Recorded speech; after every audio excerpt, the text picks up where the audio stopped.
150 രൂപയുടെ ടിക്കറ്റാണ് പോലീസുകാർ എഴുതി തന്നത്. അതുകൊണ്ട് ആഗ്ര റെയിൽവേ സ്റ്റേഷനിൽ നിന്നും താജ്മഹൽ അവിടെ കൊണ്ടാക്കും. ഈ ഓട്ടോക്കാരനാണ് നമ്മുടേത്. പുള്ളി കുറേ ക്യാൻവാസ് ചെയ്താണ് കൊണ്ടുവന്നത്. താജ്മഹൽ മെട്രോ സ്റ്റേഷൻ ഇവിടെ ഇറക്കും. ഇതാണ് പോയിൻ്റ്. ഇവിടെ ഇറങ്ങാവും നമ്മൾ. ഈ ഗേറ്റ് വഴി നമ്മൾ അകത്തേക്ക് നടന്നു പോകണം. കുറച്ച് ദൂരമുണ്ട് നടക്കാനായിട്ട്. മൊത്തത്തിൽ ഒരു കിലോമീറ്ററിൻ്റെ അകത്തുണ്ട്. രാവിലെ ആൾക്കാരൊക്കെ ഇതിൽ നടക്കാനായിട്ട് ഇറങ്ങിയിട്ടുണ്ട്. ഇതിപ്പോൾ സമയം ഏകദേശം 5:45 വെളുപ്പിന്. അപ്പോൾ ഈ കാണുന്നവരൊക്കെ നടക്കാനായി ഇറങ്ങിയിട്ടുണ്ട് കുറേ ആൾക്കാർ. പിന്നെ നമ്മൾ നടന്ന് ഏകദേശം ടിക്കറ്റൊക്കെ എടുക്കുന്നൊരു പോയിൻറ്റിൻ്റെ അടുത്തെത്തും. അത് ഏകദേശം ഇവിടെ ആയിട്ട് വരും. അങ്ങനെ നമ്മൾ ടിക്കറ്റൊക്കെ എടുത്തു. 50 രൂപയുടെ ടിക്കറ്റാണ് എടുത്തത്. അതുകൊണ്ട് ഇവിടെ നിന്ന് ഈ കാണുന്ന സ്ഥലത്തു നിന്ന് ടിക്കറ്റ് എടുത്തതിന് ശേഷം അതിൻ്റെ തൊട്ടപ്പുറത്തു നിന്നാണ് കയറുന്നത്. Taj Mahal west gate entry. ഈ ഗേറ്റ് വഴി നമുക്ക് അകത്തേക്ക് കയറാം. ഇവിടെ ഇന്ത്യൻസിനും ഫോറിനേഴ്സിനൊക്കെ ആയിട്ട് സെപ്പറേറ്റ് ക്യൂ ആണുള്ളത്. അപ്പോൾ നമ്മുടെ ആ ക്യൂ വഴി അകത്തോട്ട് കയറുന്നു. അവരത് സ്കാൻ ചെയ്ത് കയറ്റുന്നു. അതുവഴി നമ്മൾ അകത്ത് കയറുന്നു, നടന്ന് കയറുന്നു.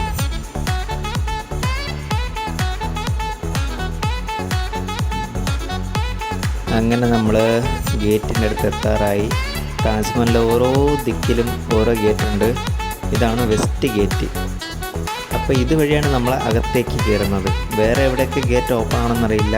എന്നാലും ഇതാണ് രാവിലെ തുറക്കുന്നത്. രാവിലെ വന്ന് നമുക്ക് ഇതുവഴിയേ കയറാൻ പറ്റൂ. അങ്ങനെ നമ്മൾ അകത്തേക്ക് കയറാണ്. ഇവിടെ നിന്നേ ആ താജ്മഹലിൻ്റെ ഭംഗിയൊന്ന് കാണാൻ പറ്റും. അകത്തേക്ക് കയറുന്നവരും അടിപൊളിയായിരിക്കും.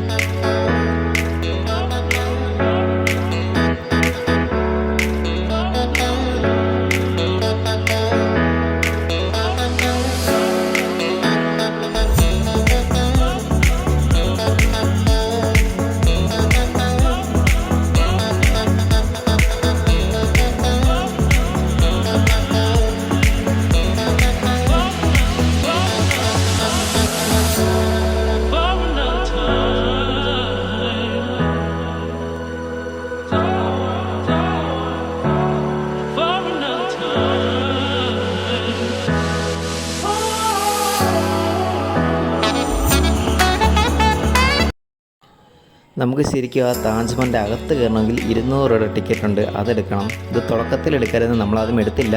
എവിടം വരെ പോകുമെന്ന് അറിയത്തില്ലായിരുന്നു. അപ്പോൾ നമ്മൾ ഇവിടെ നിന്ന് 200 ടിക്കറ്റ് രണ്ടാമത് വീണ്ടും ഒരെണ്ണം എടുത്തു. മൊത്തം 250 രൂപയാണ് ഒരാൾക്ക് ടിക്കറ്റ് ആയത്. പിന്നെ അവിടെ നിന്ന് ചെരുപ്പൊക്കെ പൊതിയാനൊരു സാധനം തരും. അത് ഇട്ടുകൊണ്ടാണ് അകത്തിട്ട് കയറേണ്ടത്. നമ്മൾ ആദ്യമേ ഗേറ്റിൻ്റെ അടുത്ത് വരുമ്പോഴത്തേക്ക് ഓരോരുത്തർ അതൊക്കെ വിൽക്കാനായിട്ട് വേണം. അവിടെ നിന്ന് മേടിക്കാം. ഇവിടെ നിന്ന് നമുക്ക് ആ 10 രൂപ കൊടുത്തു കഴിഞ്ഞാൽ അത് കിട്ടും. അത് കാലിട്ടുകൊണ്ട് എല്ലാവരെയും താജ്മഹലിലോട്ട് കയറ്റിയിടത്തോളും. ഇവിടെ നിന്നേ നമുക്ക് മാർബിൾ കാണാൻ പറ്റും. അതിലൊക്കെ തൊട്ടിട്ട് നോക്കിയാണ് പോണത്. ഈ സ്റ്റെപ്പ് കയറി ചെന്ന് കഴിഞ്ഞാൽ നമ്മൾ കറക്റ്റ് താജ്മഹലിൻ്റെ ആ സൈറ്റിലാണ് ചെല്ലുന്നത്. അവിടെ തൊട്ട് പിന്നെ നമുക്ക് എൻജോയ് ചെയ്യാം.